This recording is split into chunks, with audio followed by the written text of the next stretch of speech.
Hello, my name is Ray Hughes, and I'm the interviewer for the Veterans History Project out of Washington, D.C. and the Cincinnati-Hamilton County Public Library, located in Cincinnati, Ohio, of course.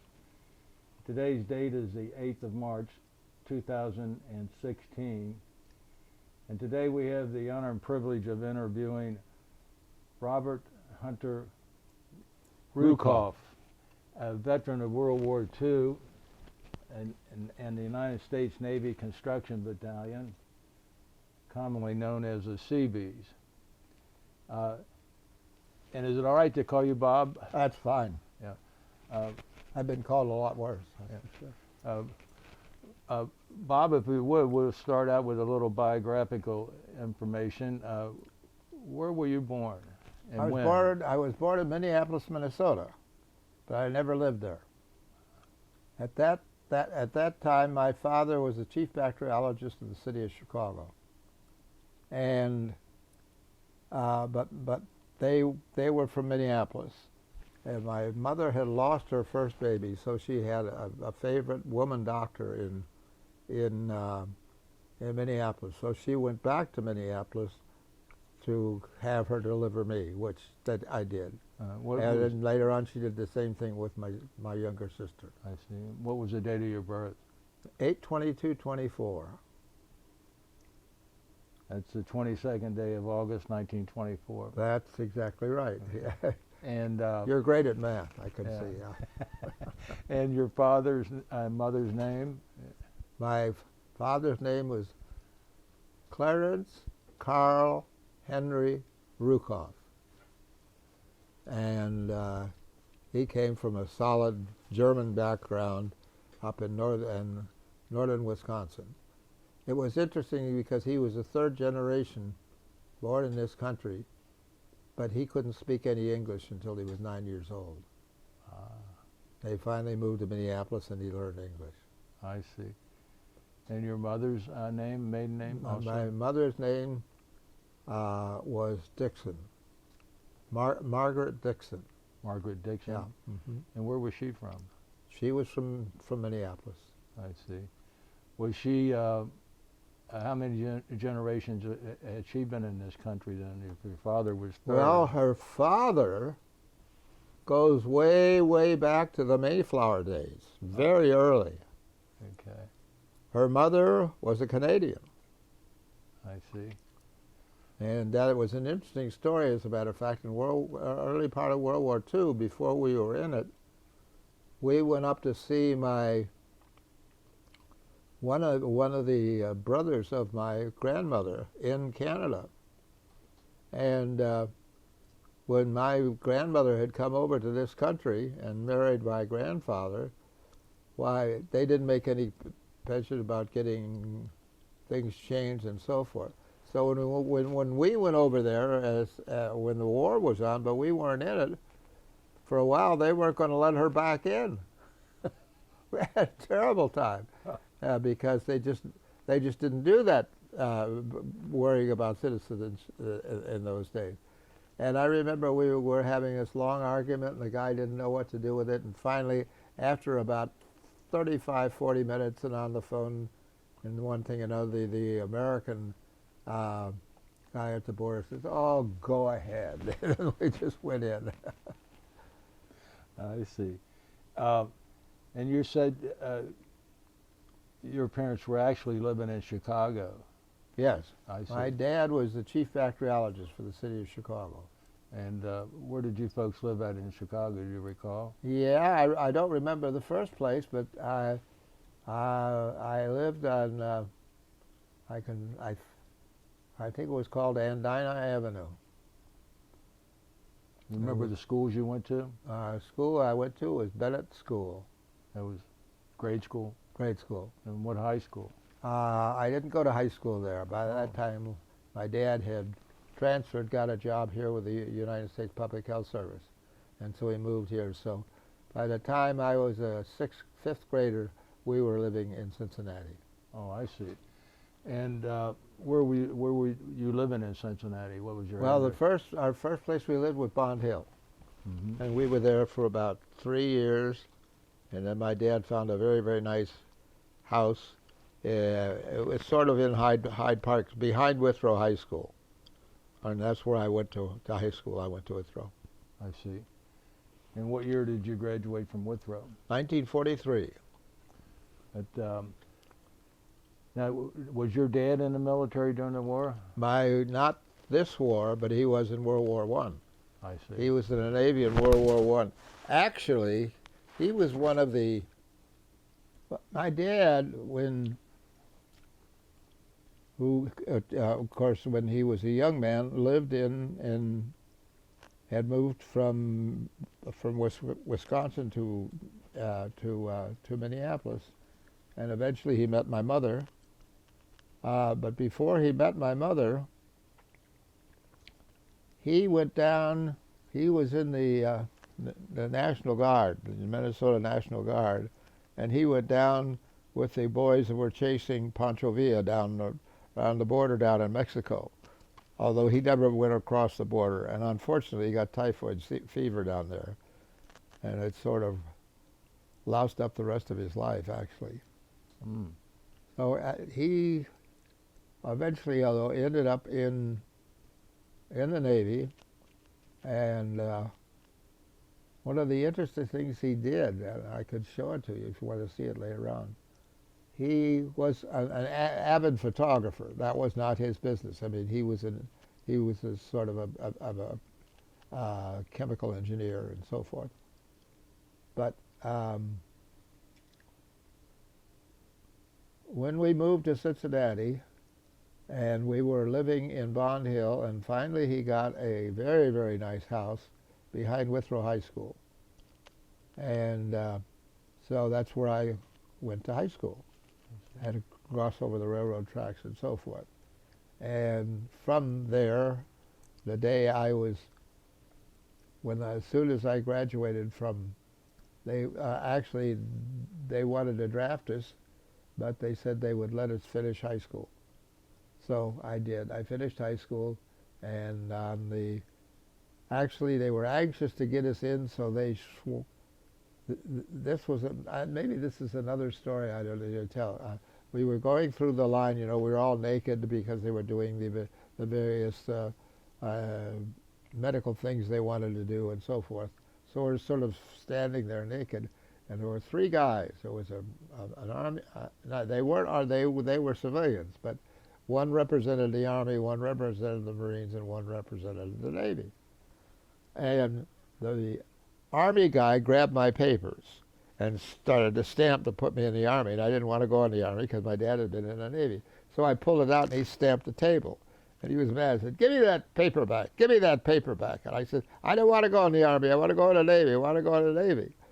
Well, the Navy guy looked at it and said, "Well, I'm sorry." He said, "But because you've got this little special thing on your eyes, and you're a little bit below the physical requirements because of your eyes." He says, "But I could put you in the Seabees." I said, "The Seabees? They don't do any fighting or anything like that. I want to get, into action and so forth." And he said, "You know they landed on Guadalcanal before the Marines did?" I said, "That's fine. Put me down." It never happened. Fortunately, I'm very glad. We'll pick back up there, but I wanted to ask you if you remember Pearl Harbor Day, December the 7th. I'd like to know if you remember it and what were you doing at that time. It was interesting because two of my best friends had come over to my house. And my dad took two pictures that day. He took one, supposedly we were posing before the war, and then another one after the war, and we're all bent over and looking sad and so forth. I wish I had those pictures, but I've lost them years ago. I see. And of those two guys, one of them actually got killed in the war. I see. But he wasn't killed in action. He was killed in an accident. Hmm. So back to you're in line, and the fellow says, "I can take you into the Seabees," Okay. which is a construction battalion of the United States Navy. Our first assignment was very, very well. We went through a lot of training in California, Where did you go for your first boot camp? First boot camp was in Virginia, but I can't remember the name of it anymore. And what date did you join the Navy? Do you recall? Actually, it's interesting because we actually signed up and were ready to go on the 4th of July. But they said it'll go on your record on the 5th because you can't do it on the 4th, but they were trying to rush things through. So we did do it on the 4th. Actually, it was the 5th. And that's 1943. 1943. And I went down to this boot camp in Virginia. The name of it I don't remember. I understand it's a sort of the last time I heard of it, it actually was some sort of a special secret place that it isn't like it was when we were there. Mm. But after going through basic training there, I was shipped to California, and I was put into this is when I joined the 4th Naval Construction Battalion. Now the old guys that were in there always referred to us, there was a great deal of us that came in as short runners, because we weren't up in Alaska, so we were always known as the short runners. And I had actually a fairly interesting time. Fortunately, we had a brilliant guitarist who play everything. He played jazz. He played classical. He played country western. He hated country western, but he formed a little jazz group. His name was Nat Piccarelli. And we picked up a trumpet player and a drummer. The drummer became a very good friend of mine. And then there were 6 of us anyway. And then he trained another country and western guitarist for rhythm, because we usually sometimes we didn't have a piano on that deck. But we had this 6th group, and his name was Nat Piccarelli, and the name of the group was the Pick Six. And we played a lot of special things. Actually, we were playing, the officers liked to have us. And so we played a lot of the officers' dances. What base were you at when you were doing this? It was, well, actually, I suppose I'm getting a little ahead of my story. We were beginning to get known around Honolulu, and they were talking about making us ship's company. We were building barracks like crazy, because we were building all these barracks for a place to put Seabees that were coming in there, and then when the invasion hit, they were ready to get on our ships and go to wherever they were. And we'd look right down on Pearl Harbor, and we could always tell when there was another major invasion coming, because more ships came in, it got usually so tremendously full, you could almost hardly see the water. Then one day you woke up and they were all gone, and you know, well, there's going to be a major attack somewhere. Mm-hmm. We knew that. So. So you went from California to Hawaii. To Hawaii, yeah. Okay, and you formed the band in Hawaii, or had you already formed it? Oh, we formed the band in Hawaii. Okay. Yeah, because Nat, the guy that led it, was actually in the first group. He wasn't a short runner.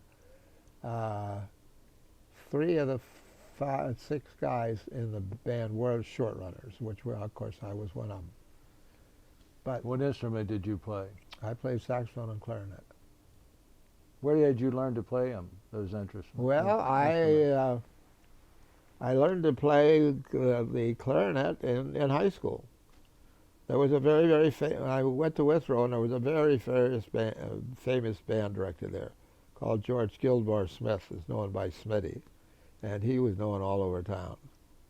And he had a clarinet. He was a trumpet player, but he had a clarinet class, and I started on that. And as soon as you got a little point, then he put you with a private teacher, which I had. And so that's where I learned the clarinet. And I wanted to get in dance bands. Of course, this was the time of the big bands. This was Glenn Miller, Tommy Dorsey, Count Basie, Duke Ellington. All these bands were famous, and so we really liked that kind of music. So Nat had actually played in New York City in jazz before he went into the service. So when we got in Hawaii, we built all these barracks for these people, and they were talking about making a ship's company there, and we would run that base. But we were such a damn good construction outfit, they decided they needed us elsewhere. If we had been able to stay, I think what would have happened to me is they were already asking us to go down and play at a couple of the best clubs in Honolulu, and but they transferred us out, and we went to Guam. So you went to Guam from Hawaii? Yeah. Now, when you went to Guam, had we already invaded it? Oh, it was, yes, it was invaded and secured. Okay. And what did you do on Guam? I did everything. I always wanted to go into one of the areas, and for some reason or other, they didn't trust me. The bakery needed somebody, so I signed up, and I wanted to go into the bakery. They turned me down. The big shovels, the big they were there, and I thought that'd be a lot of fun. I tried to find out if that of what they called an oiler, or they turned me down. And I thought, well, I wanted to be a bulldozer operator. They turned me down. So I finally ended up in in a sanitation crew. And my job in the sanitation crew, I had a really glamorous job. I was a battalion rat catcher. And actually did. That's what I did. I set rat traps all over through our area and all the rest of it. And were you successful? Huh? Were you successful? This was not very much. I mean, the rats were pretty wise and whatever. But I was always amazed. I didn't get credit for this, even though I should have, because they changed me the day before. But we had to try to get them eating off these things. There was a big board with a rock on it, and we had a couple of sticks in there. And when they started eating the cheese and the sticks, it would slowly collapse and kill them. But the rats were pretty smart. They didn't do it very well. But there was one place that was always cleaned out all the time, just empty. And that was our laundry. Our laundry was about, maybe half a city block away from the camp. And the laundry was run by Guamese women, in other words, of Guam citizens, of course, were Americans, although they are of a little bit different race. I don't know what you exactly call them, but they really didn't look Oriental, but they sort of, as I remember, had a sort of a, well, I really shouldn't say because I don't remember, but we were not allowed into any of their villages or anything else because they knew very good and well our troops would get in there and ruin the women and so forth. So they were off limits. But our band, however, was liked so much. Our band got in and played in a lot of them, and that was a lot of fun. We were in the native villages that nobody else saw. And I remember one old fella, he pulled out a drink for us, and it was really, really very close to bourbon. It was quite good. And he told me what happened. He had distilled a barrel of this stuff, and he'd had it aging to get better. And when the Japanese came, he buried it and it was under the ground. And then when the Japanese left, he pulled it out, and it was in wonderful drinking condition. and we had a lot of it. But then again, we were in the native villages that practically nobody saw. Did you build any buildings or runways or anything on Guam? On Guam, we built two big projects. One of them I'm very proud of. We built a huge naval hospital there. It was right across from where we lived. And we built an ammunition dump. And I always remember when Iwo Jima hit, we could look down and see the harbor from where we were. We knew that it had to have been a real bad bloodbath, because we could watch the ambulances come up off the ambulance ships and go around. They went around us and over to the hospital and then back down again and did a big circle. And they were going about 10 miles an hour. And that group of ambulances making that circle didn't stop for 2 days. So we knew that it was pretty bad.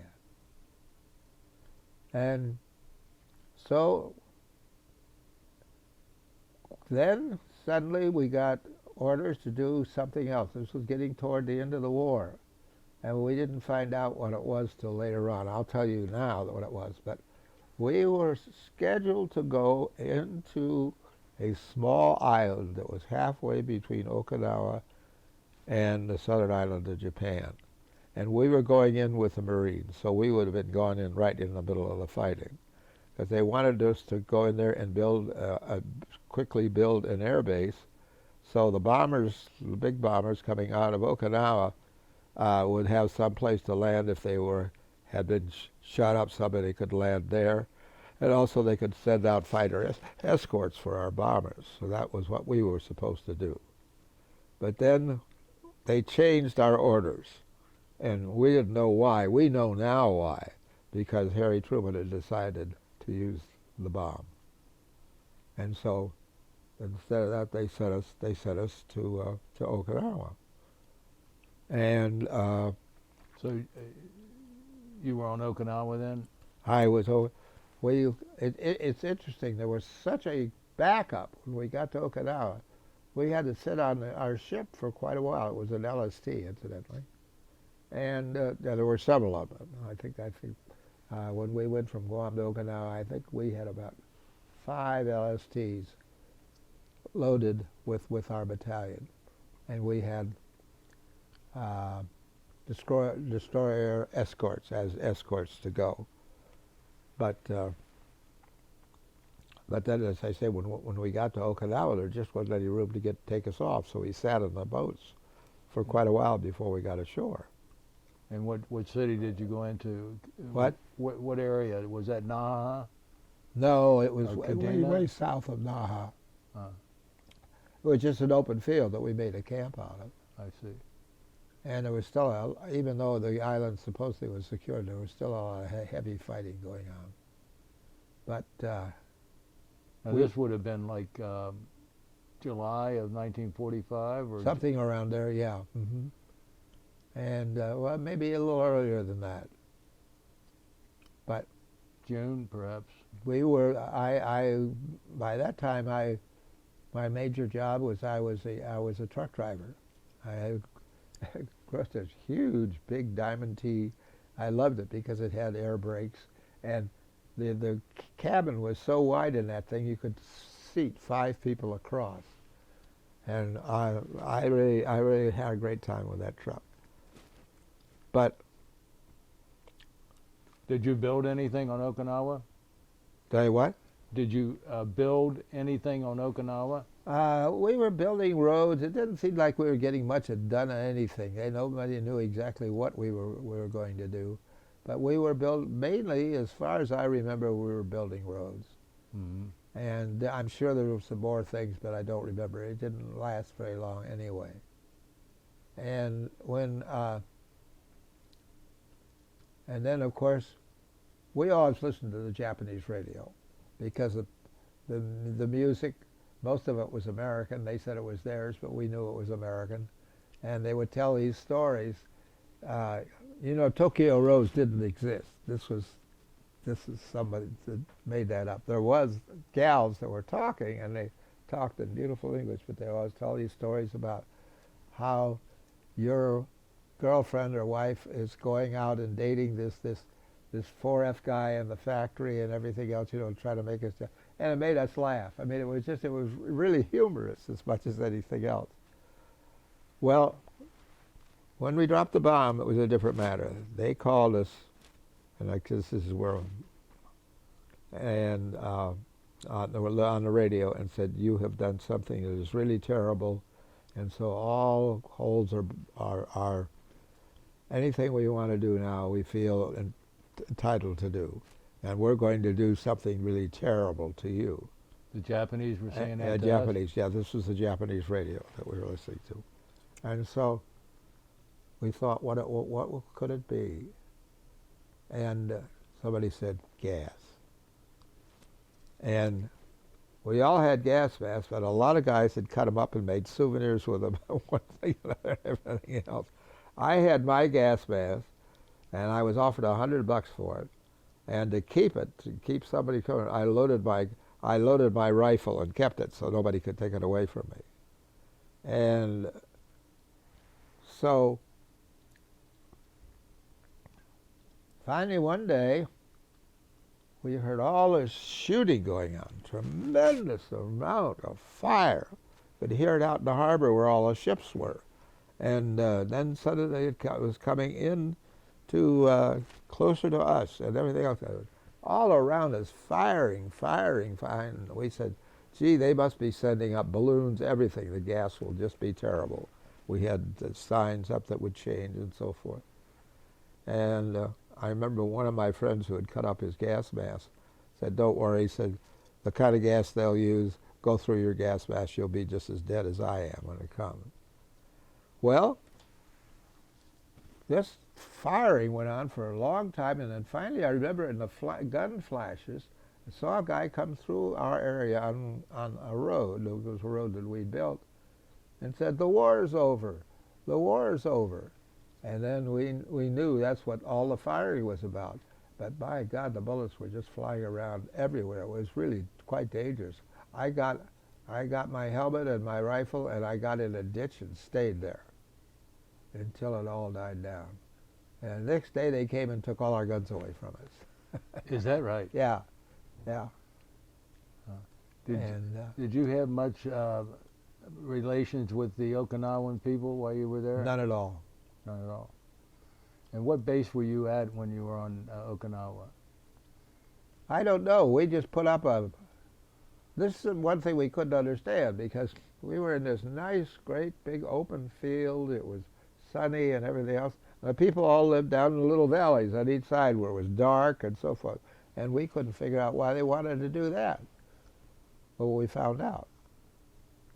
Typhoons.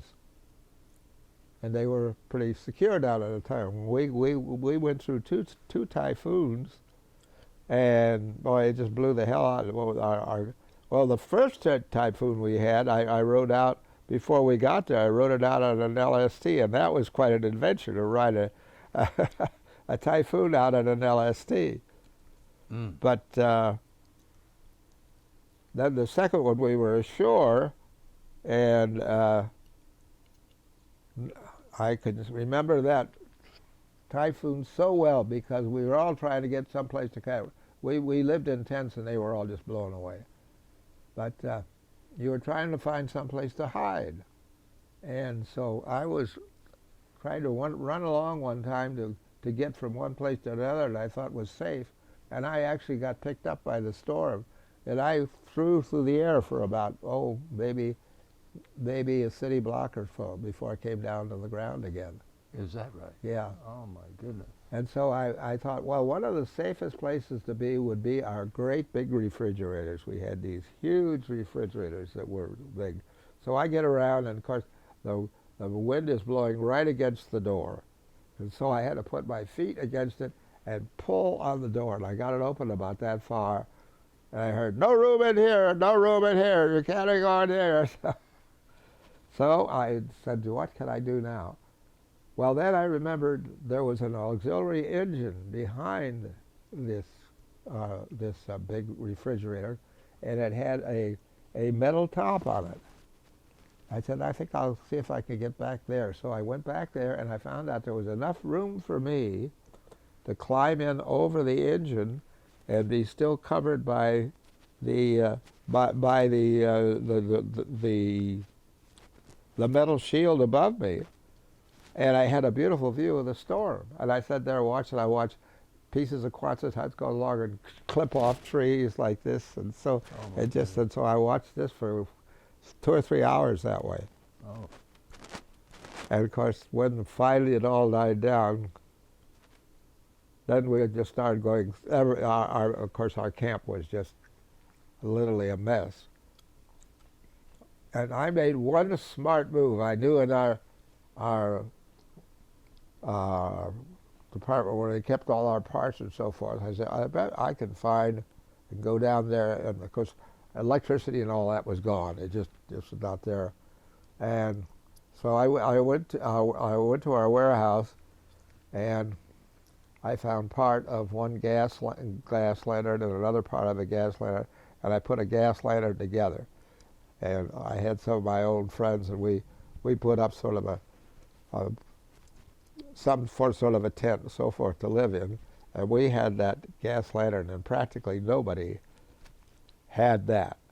And I knew a gambler, a very, very, very, very skilled gambler, pool shark, all the rest of it. And he held these great big gambling games.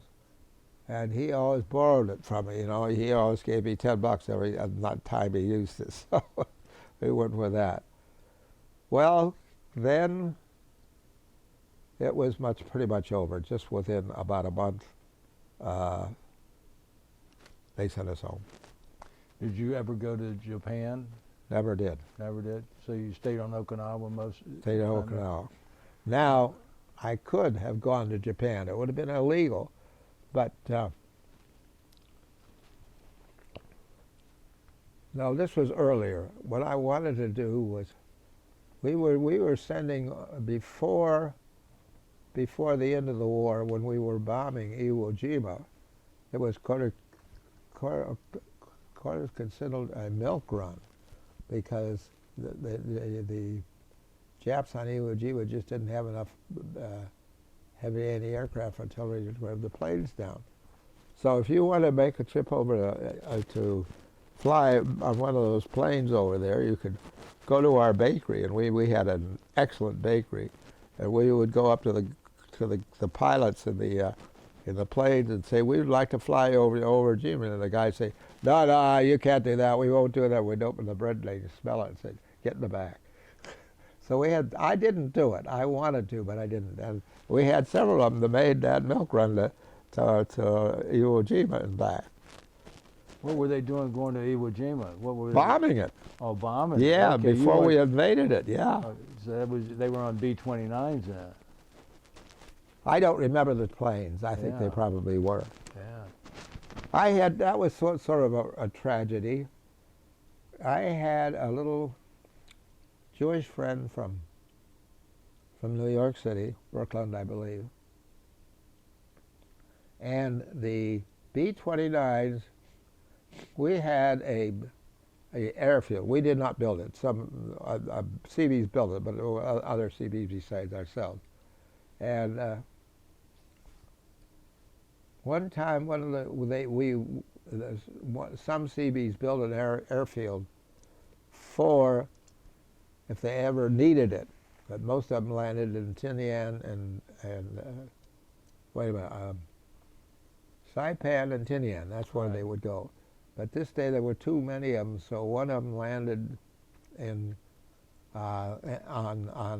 Okinawa. And it so happened that the bombardier of that plane was a brother of my Jewish friend. And so he got to see him, and they had a great visit and all the rest of it before he took off. But unfortunately, about 2 weeks later, he was shot down and killed.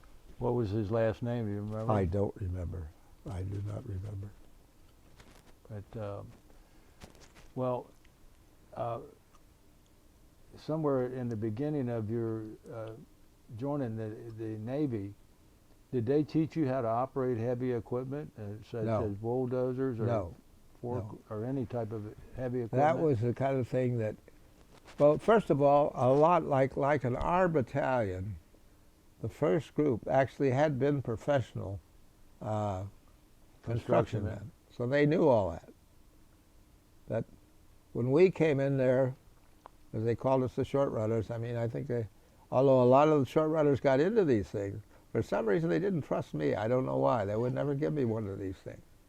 So what did you do most of the time as far as your duties? Well, on Okinawa, I branched out a little bit. I got to be the the telephone switchboard operator, and it was nice because you always listened up to the commander's conversations to find out what was going on. You know? And I did that right up to the time the typhoon blew it all away. When that typhoon hit, after it was over, there was a U.S. Navy submarine that had been driven up on shore so far that at high tide you could walk around it and not get your feet wet. That's how powerful that thing was. Unbelievable. So, how did you come across that Japanese flag you have? Well, we did a lot of trading with the Okinawans. Okay, You know, when we'd go through the town and so forth, and they were always very anxious to get cigarettes. And so this one gal held up this Japanese flag, and so I think I gave her a pack of cigarettes for it. So that's how I got the Japanese flag. So, what was the occasion for you to be playing with your group in the villages of the Well, Okinawans? we really didn't play. We never really got together in Okinawa. Yeah. It was pretty much over. We didn't. I mean, we probably would have done more, but then the typhoon just ruined everything. I see. We're just more or less starting to get it together when the typhoon just came up and just smashed everything up. But nobody was killed. Nobody was really hurt. It was amazing. With it. And you were lifted off the ground. I was actually lifted off the ground. My goodness. Did you guys stay in touch after the war? You know, your group. Yeah, there was about 2 or 3 friends of mine I kept in touch with for years, and one of them, gradually they died off, except one, and I kept in touch with him really up until about 3 or 4 years ago. Mm-hmm. When did you get discharged from the Navy? It's in there and on the other room. I have to get it out there. Well, what happened to me too afterwards, I had some serious bowel problems. It started on Guam, and they were still going on in Okinawa. So when we got back, they gave us a leave. This is after the war is over. And I came back, and I didn't feel at all well, so I turned myself in, and I said, I need some medical treatment. So they sent me to Great Lakes Naval Hospital. And I was there for maybe 3 or 4 months, but they weren't doing anything. They weren't really doing anything to try to cure me. So I got a job as setting pins in the bowling alley. I did find a couple of guys that played. We had a little band, and we went around and played in some of the various hospital areas. And that was kind of fun. There were 3 of us. I played the vibraphone, harp. This wasn't my friend Nat. He'd already gone home. But But I really found out that they just weren't doing anything for me at all. What was wrong with your stomach? Irritable bowel syndrome. I still have it today. When you were on Okinawa, did you go into any of the villages? Yes, but it wasn't like it was on Guam where we went in and played, because our band never got together on Okinawa. But I drove a truck, and I had permission to go down through some of the villages on my truck route. Generally, the American Army and Navy and so forth are not allowed there. But since this special, I don't know why I had the special permission, but I was driving a truck. And it was fascinating to see these little Okinawan towns, because you'd go in there and you'd see everybody pooping in the little alleyways along on the sides, and I saw a lot of they were always sort of kneeling right alongside the road. I never talked to any of them, never stopped, but I did see a lot of these little villages. Did they caution you about not eating their fruits and vegetables? Yes. That was the nice thing about the Great Lakes Naval Station. The diet kitchen was tremendous. It had all the best food and all the rest of it. And I was on a strict diet, which I never followed. I always was cheating and eating all the best stuff, which didn't seem to bother me any. But anyway, when I finally got discharged, I immediately put in for a pension. And I received the pension. And I still have it. I see. And what? And that was due to the irritable bowel syndrome? Yeah, the irritable bowel syndrome. Is that what you call it? And you're still drawing that then? Yeah. So you got discharged in what year? I have to go in and look at. Could you hang on, cut it off just for a minute? I will. Yeah. No, it was 1946. Would you say? If you want to,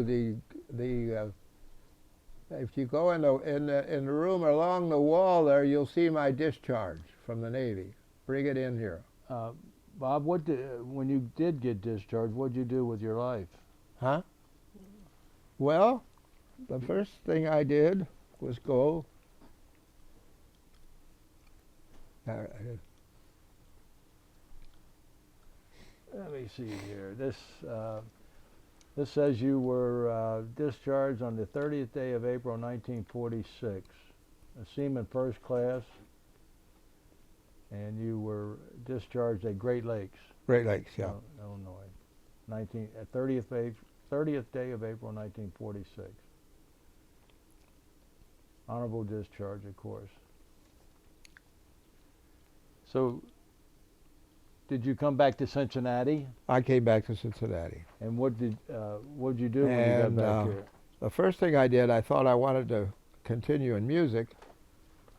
So I went to the old Conservatory of Music.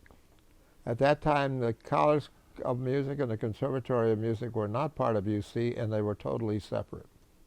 Okay. So I went to the Conservatory of Music 1 year, majoring in clarinet. And at the end of that year, I learned that, although I learned a hell of a lot of clarinet, I could play it very well. I'd never be of the class that I would make a major symphony orchestra. So then I changed, and decided I was going to be a writer. So my sister already was at Miami University, so I went up to Miami and majored in English. And there I had quite an experience, because it had a very, very fine dance band. Now, the dance band was not part of the university, but almost everybody in the dance band were university students. It was called the Campus Owls. Whoops, we'll have to get this for a minute. Hang on. Okay, the Campus Owls. We had an interesting time, because we played all over Ohio, And whenever, and what we always used to do is when the big bands came in and played a dance, we always played the intermission. And we were so darn good, a lot of the guys in the big bands, when they start going out, and they come back and listen to us.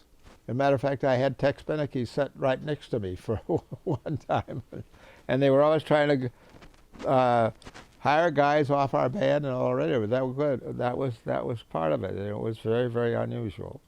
Unfortunately, my experience with the Camp of Souls was I apparently had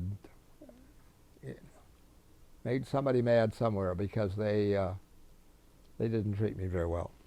But it was still a nice experience playing them for 3.5 years. So you graduated from Miami? I graduated from Miami, and then what I had done at Miami, they had a little well, WMUB. It's really wide now, but it was not just, it's a little carrier current station then, and I worked some on that. And so when I got out of, when I graduated, I didn't know exactly what I was going to do. And I got a call from a friend of mine in Findlay, and he said, how'd you like to come up and try out for an announcer's job in Findlay, Ohio? I said, yeah, I'd love it. So I did. I went up there, and they said, we're moving the studio around, so you're going to have to do some manual labor, but we'll put you on the air and so on and so forth. And we'll give you a 2-month trial, and we'll tell you whether you can, you have a job. I said that was fine with me. Well, I went through the 2 months, and I said I was fine. So I became a part of the station. And I became famous for something, which was really quite unusual because there were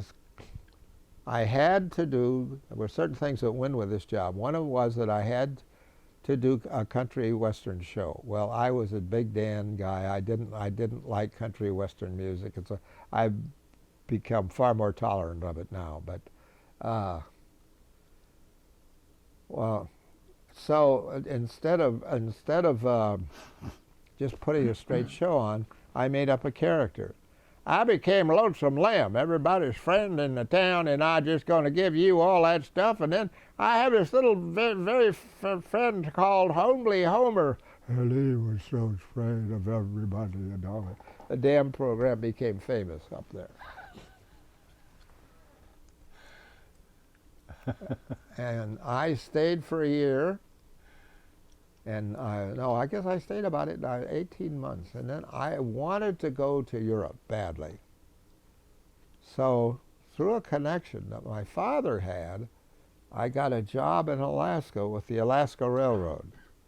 And I was in a bridge and building gang as a carpenter's helper in the Alaska Railroad for 6 months. And after I did that 6 months, I saved enough money that I was able to go to Europe, which I did. What part of Alaska?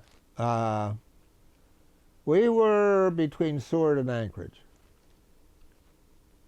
And after I left there, I still had about 6 months before I could go to Europe, so I got a job down at WLWT. And WLWT at that time was not like it is today because we put on our own shows there. Everything was done locally. We had bands, we had comedians, we had all that kind of stuff. And I was what they called a floor director, or setup man. We set up all the equipment and so forth and on. And then when we were on the air, we were the guys that stood next to the cameras, held up the idiot sheets and cheered them and so on and so forth. So I did that for about 9 months before I went to Europe. And then I had a year in Europe. What'd you do in Europe? Just traveled everywhere. I see. One of my fraternity brothers and I decided to go. It turned out to be a bad match because we didn't get along too well. But we were in every, now this is during the time of the Iron Curtain. So we were in every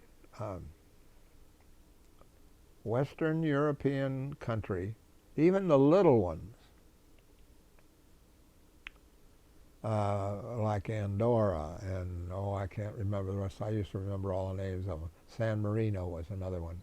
But we were in all those countries, and except Finland. Finland was the only one we ever got to.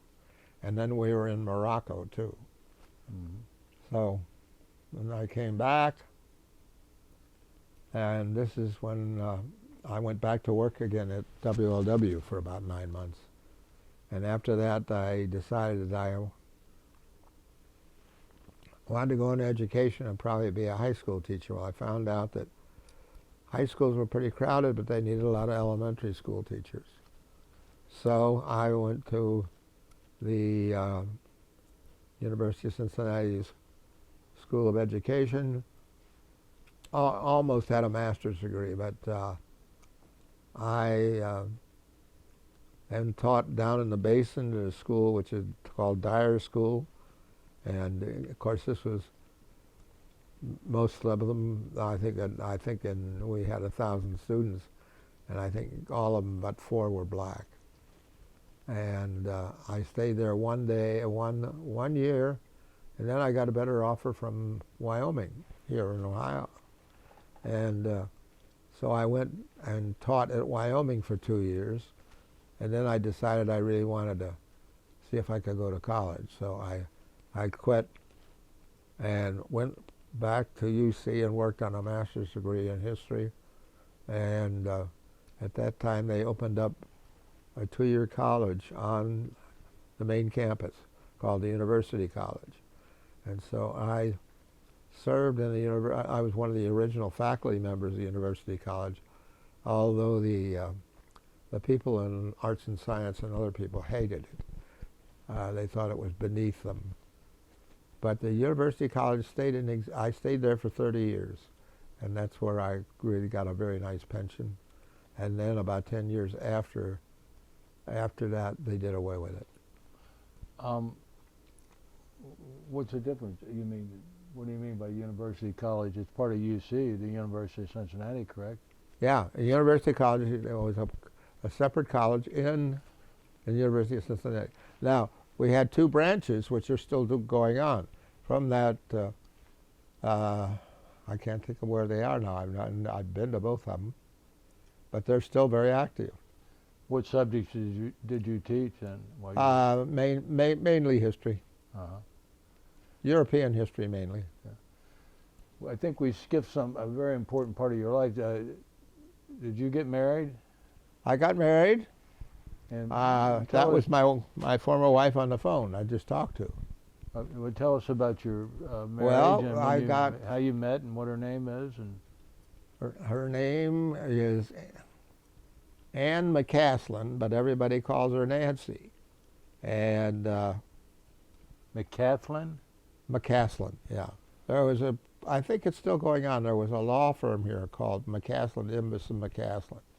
And that was her brother, her father, and Bob Indus and his son.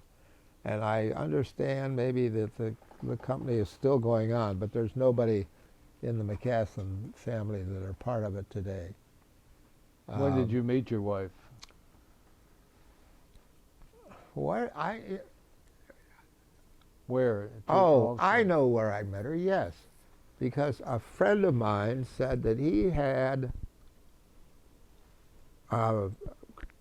wanted me to go to a dance with him across the river, and I can't think of the name. It's a very, very beautiful place. It overlooks the whole city, and it's a public building. It's not one of the nightclubs, but I can't think of the name of it.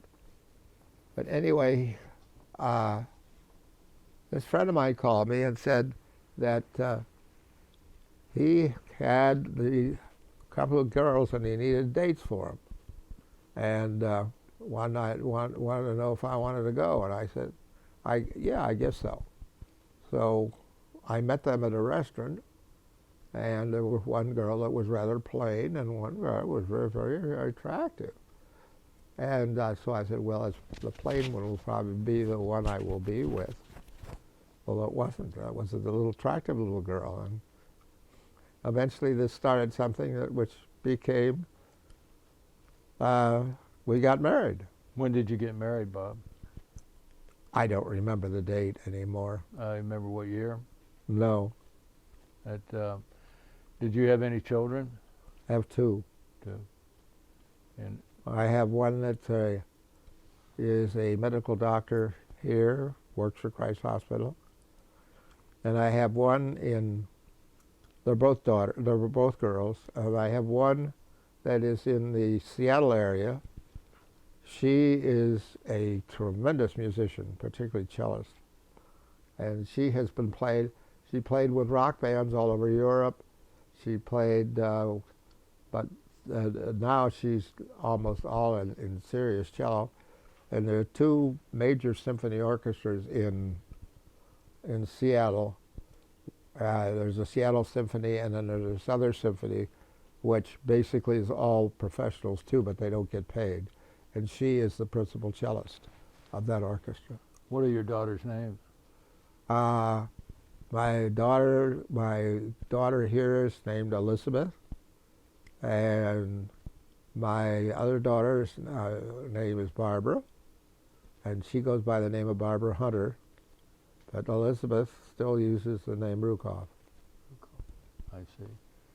Now, do you have any grandchildren? I have three. Three.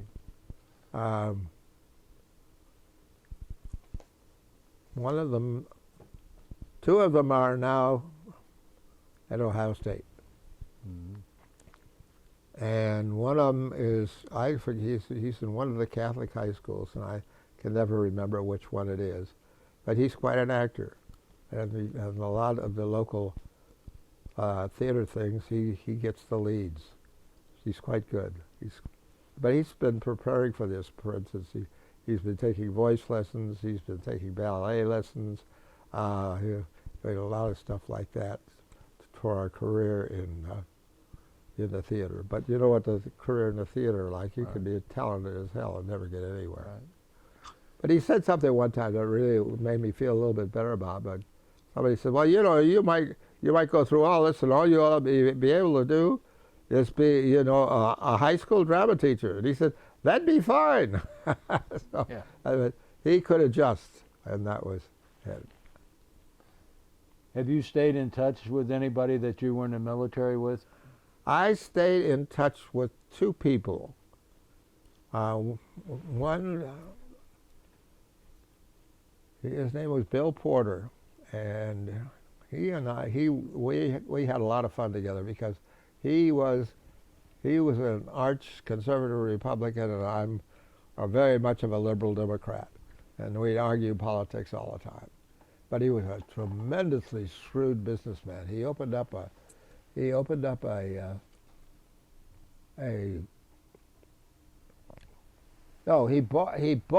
a sporting goods store for somebody that didn't know how to run it, and he was so smart. His sporting goods store was so good and so professional that in the town of, what town was it? Now I don't remember. It's up in the northern eastern part of Ohio. But he was so, and the name of the store was Sportland, and he was so good that the only other sporting goods company that could stay in business and keep up with him was Sears and Roebuck. And he and I were, I mean, he and his wife used to go down to Florida all the time, and I'd go down and see him down there. He was a kind of a musician. He played his own type of piano. He never studied or anything else. He just picked it up by himself. And he had a band down there in Florida, and when I went down there, I would be in it. But unfortunately, when he was 84, he got some sort of sickness and he died. Mm. And I've lost track of his wife. And the only other one that I kept up with for a long time was the drummer in our the band in the service. His name was Colby Haskell. And Colby, I lost track of him when I used to send out, when I gave a Christmas card, I didn't give really a Christmas card. I had something that was many, many pictures and a lot of other things that went with it. And I used to do that for years. But then I got too old and I didn't do it, and then I sort of lost track of many of my old friends.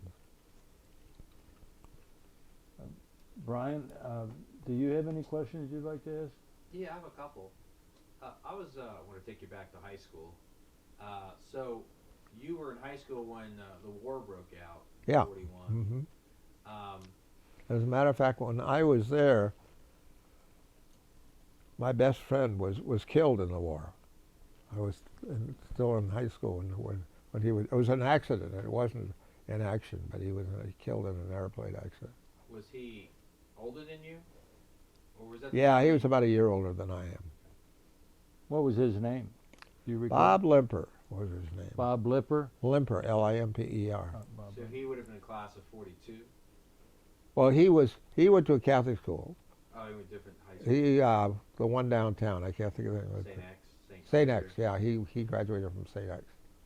Well, I was just kind of curious. So you were still in high school when the war started, and so you're spending a little bit of time as a high school student. But what was like? Were there rationing? What were some of your memories about what war? Well, basically, rationing and so forth hadn't gotten that serious yet.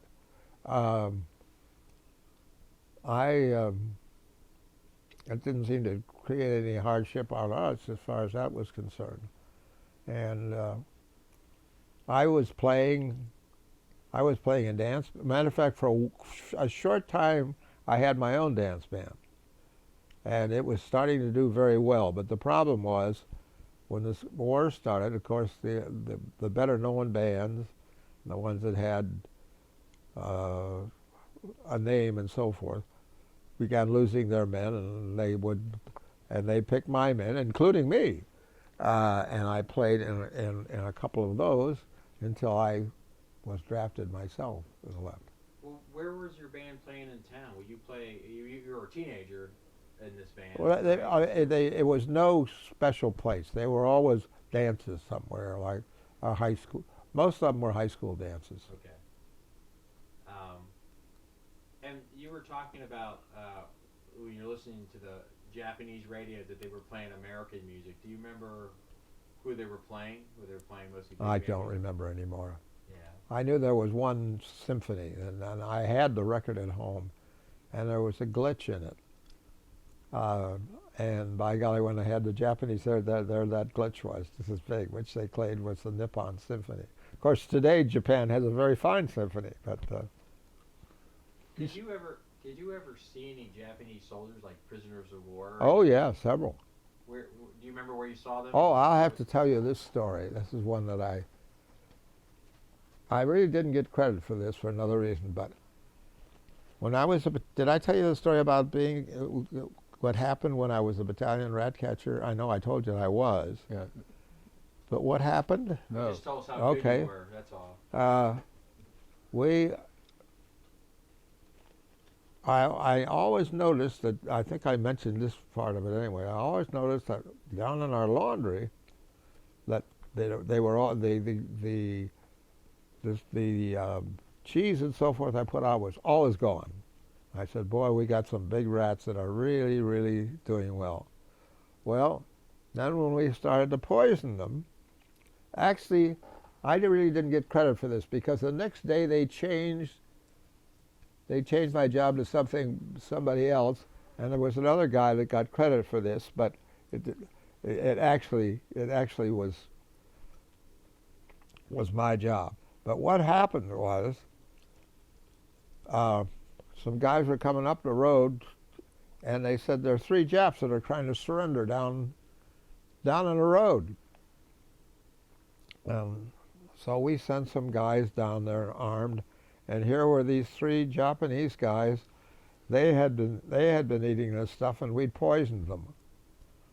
And so we, I was more or less responsible for capturing three of the them. enemy. They all lived. I mean, we put them in hospitals and so forth. And I saw some Japanese prisoners in Okinawa, and they seemed to be very, very happy that they had survived. You know, they didn't look depressed or anything at all. They just... Did they, would they have them doing work detail? They had them doing work details, yeah. Remember what kind of stuff they had? I to do? don't remember. I don't remember. Did they have a special place that they kept them at? That you I know? suppose, but I never Right. don't know where it was. Well, I was kind of curious. You mentioned about the typhoon.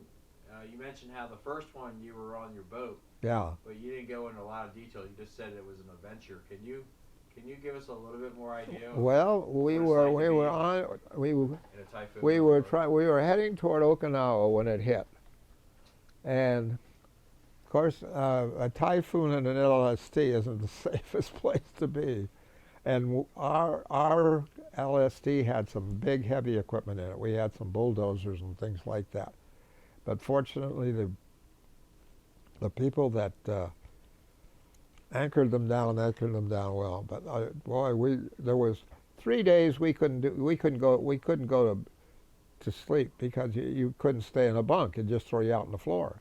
So we just sort of had to stand for better than 2 days and nights and hang on. Mm. But we did. Yeah. How long? It went on for 2 days. Now, the storm went on for about 2 days, yeah. Were you just out in the open water? Were you And anywhere it blew us almost to China. near? How far off course did you go? Oh, golly, many hundreds of miles. Wow. And How many men were on the boat, would you estimate? I couldn't tell you. That was one of the funny stories I'll tell you about one of the other LSTs. This LST had our painting crew on it. And I mean, we really had some, I mean, when it came to construction, we had some really great guys. And so the second in command of the LST said, hey, he's got a painting crew here. Well, let's put them to work. And of course, the painting crew was very unhappy about this. This, as far as we're concerned, this is a vacation that because you know we're going to work pretty hard when we get there. Well, his officer was didn't stand up for his men and said, "Sure, yeah, we'll have him paint." So they had some green walls, and where all the bunks and so forth are. So this guy came down and he said, paint everything green. So they did. They painted the walls, they painted the blankets, they painted the pictures, they painted everything.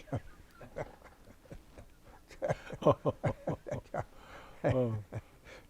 That stopped the painting going on of the wall. Oh. I was wondering. I know you said you mostly remember putting in like streets and things. Do you remember? Was there any? Were there any runways being built? Were they already put in when you arrived in Guam or in Guam? When we arrived in Guam, I don't really know, but I think they were building.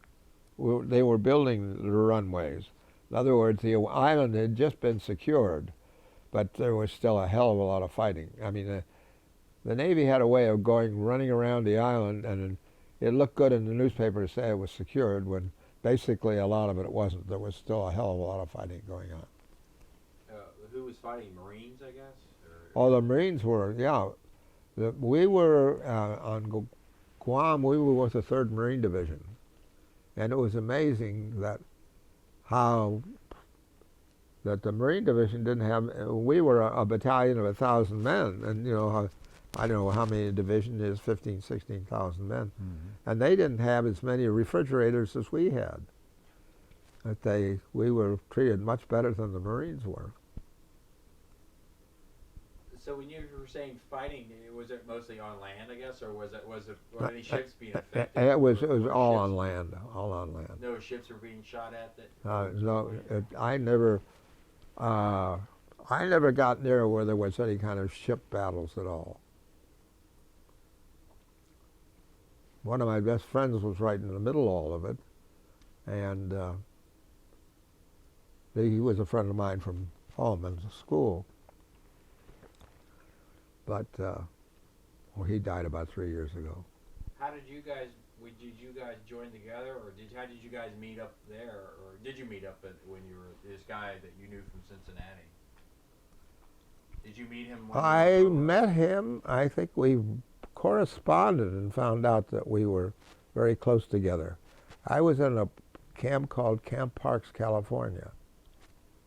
And I had 2 or 3 friends of mine look me up. And I remember one time they told me I had a friend up in the front. And I went up there, but I was just in my fatigues, and they wouldn't let me see him unless I put on my uniform. So I told him, tell him to wait and I'll get my uniform. Well, they didn't tell him to wait, and by the time I got my uniform, he was gone. Where was Camp Parks, California? Camp Parks was north of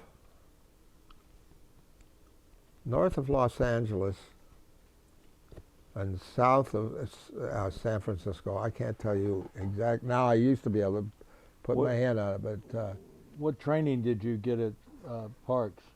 well, Parks. Well, the first training we had was at a place called Port Hueneme, and that was fairly close to Los Angeles, and it was fairly easy to get. Well, we used to take bus trips into Los Angeles. What training did you get there? What? What training did you get there? We didn't get much training at all. What we did was we built things all the time. I mean, we built a lot of barracks for people to live in. Mm-hmm. I remember pounding nails in roofs by the hour. And up at Camp Parks, what did you do there? Also, same type of thing. Same type of thing. Mm-hmm. The base that you were in Virginia, I know you couldn't remember it, but do you remember what city it was near? Were you near any kind of town? It was near a very, very famous town, but I can't remember the name of it now. Norfolk? No, it wasn't that big. Portsmouth? Mm-mm. Wasn't there a little river? Were you near water, I'm assuming, since you It wasn't near water at all, no. Okay. You were more inland somewhere? I mean, there were a few creeks and things like that. Right. Because I remember so well, we were training down there, and we were going through the forest on some sort of pretend mission chasing groups, and all of a sudden, man, I started to sink, and I hit one of these quicksand places, and I went down almost this far before I stopped. I just zoomed like that, but that didn't go any further than that. Anywhere near the Great Dismal Swamp? No, no. Well, I had another question. Your father was in World War I in the Navy. Was he on a ship or anything? He was on a ship, yes. Do you remember what it was or anything? Yeah, it was the SS Seabees. Do you remember what they did during World War I? Well, they were a troop ship. I think he made 34 crossings. And usually in convoy, but they never had a submarine attack. And you kept in touch with them, I'm taking, when you were in the military? Oh yes, very much so. But what happened to him was rather interesting. He realized, because he was on a troop ship, that after the war, there would be all these guys, Army guys, coming home. And he was a very active photographer.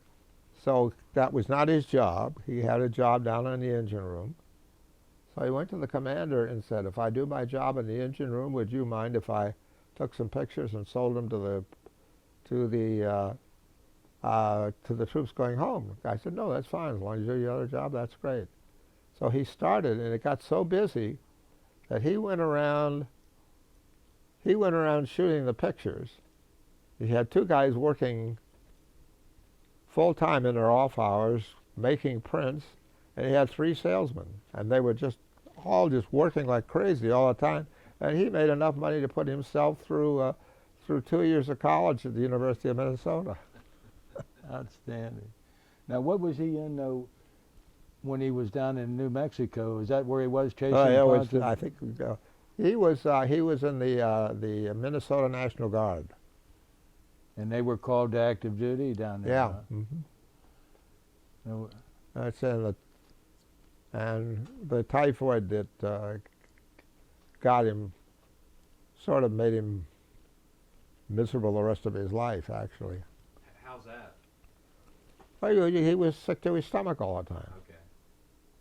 was he riding a horse at that time? No, he was A rifleman, so to speak? a rifleman, something like that. I don't think he never crossed over the border into Mexico. I think he just sat down there and they put him in a barracks and that's where they stayed. Well, I had another question. You were on, well, I'm assuming, where were you when you heard about FDR passing away? Do you remember hearing that news? I don't remember. April of 1945. I'll tell you one date I do remember.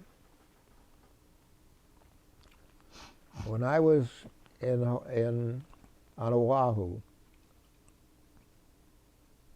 one night I had horrible pain. I didn't know what it was. I was passing a kidney stone. I didn't know it. And I was in agony, actually. So they sent me to the hospital, and I passed the stone. And I'll always remember, I'm not sure of the date now, it's one or the other, but I know about when it was because that date is the date we landed on Omaha Beach. I think it was June 5th or June 6th, I don't remember which one. And so that's why I could always remember that, because I was in the hospital at the time. Do you remember what you were doing when you heard about the atomic bomb being dropped? Yeah, we were listening to Japanese radio, and they told us all about That's it. how you found out from Yeah, Japanese yeah. radio. Well, no, our news things told us too. I mean, it was on both sides. But of course, we immediately turned out the Japanese to see what they had to say, and that's when we thought that we were going to be gassed, and that was the story that I wanted to tell you that I thought was so unusual, that hearing all that shooting and everything else, that it was nothing more than a big celebration. You said something about there was not a Tokyo Rose. What did you mean by that? Well, they had gals, but there was nobody named Tokyo Rose. That was somebody in our, not in our outfit, but in our country made up. But Yeah. because So- these two gals, there were two of them, and they had gorgeous American accents. There's no doubt about it. But I don't know what happened to them, whether they were prosecuted or whether they happened to be Japanese or not. I don't know about that. Well, since we're talking about radio, I wanted to talk a little bit about your radio show you had in Findlay, Ohio. Yeah. Was that sounds like it would have been maybe 49 or so? A few, because I don't Miami remember. It was after you graduated from Miami University. It's after I graduated from Miami University, and I graduated from Miami University, I think in 1951, I guess. I'm not sure. But I was curious, with your country persona, did you, what music were you playing? Do you remember any artists that you had a lot of requests for on your country music station? I never got any requests. Never did. Well, then I have another question. You said you ended up working at WLWT for a little bit. Yeah. What were some of the shows that you worked on? Do you remember? We had one called something with music. It was a night show, and we had a band, we had singers, we had comedians, because we did all of that, and now it's all done in New York. But Yeah. Did you ever work on the Midwestern Hayride several times. with Judy Perkins and trying to think who else was on. Willie. Willie Horde or Willie. Oh yeah, I knew him. Yes. Yeah. And I guess Ruth Lyons. I knew Ruth. As a matter of fact, the last day I was on, when I had decided to leave LW and go back to school to learn to be a elementary school teacher, I said I'd never been on a Ruth Lyons show. So I said I'd like to be on the Ruth Lyons show. They said okay, so they put me on as the floor director of the Ruth Lyons show. And somebody tipped off Ruth about it. Instead of being on the floor director, she put me on the show. We talked and everything else. And this is when they had what they used to call three cities, because WOW had a city in Dayton and had a station in Dayton and one in Columbus. Well, my sister, well, her husband lived in Columbus at the time. He was in dental school there, and so somebody called her and said, "Hey, your brother's on the radios, or television." So she saw me on that show in Columbus.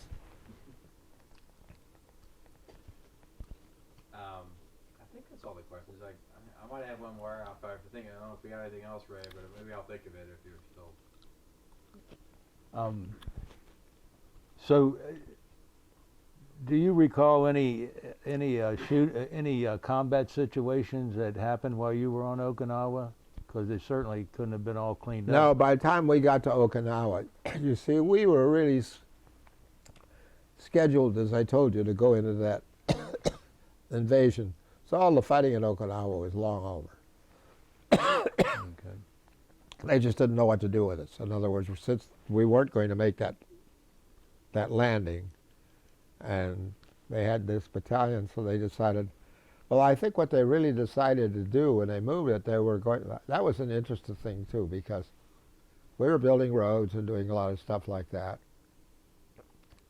And then as soon as the war ended, we were working 6 days a week, eight hours a day, and so apparently that somebody in the Navy who didn't understand working conditions decided that apparently we were going to make a great naval base out of this.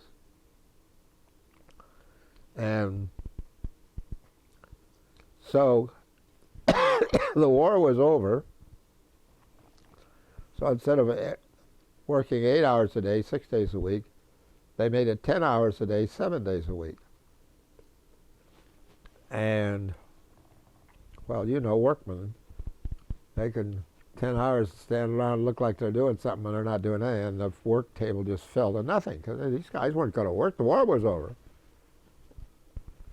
And then they realized that actually somebody with a little bit more common sense got to that, and they knocked all that off.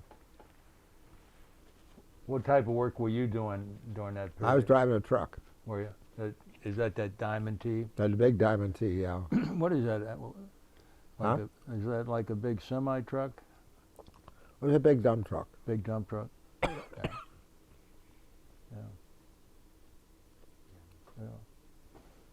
Well, I want to thank you so much for this. You're welcome, interview, sir. I enjoyed it. I want to thank you personally, and thank you for your service to our country. And it's been a delightful interview. Well, it was a wonderful. Well, I enjoyed it.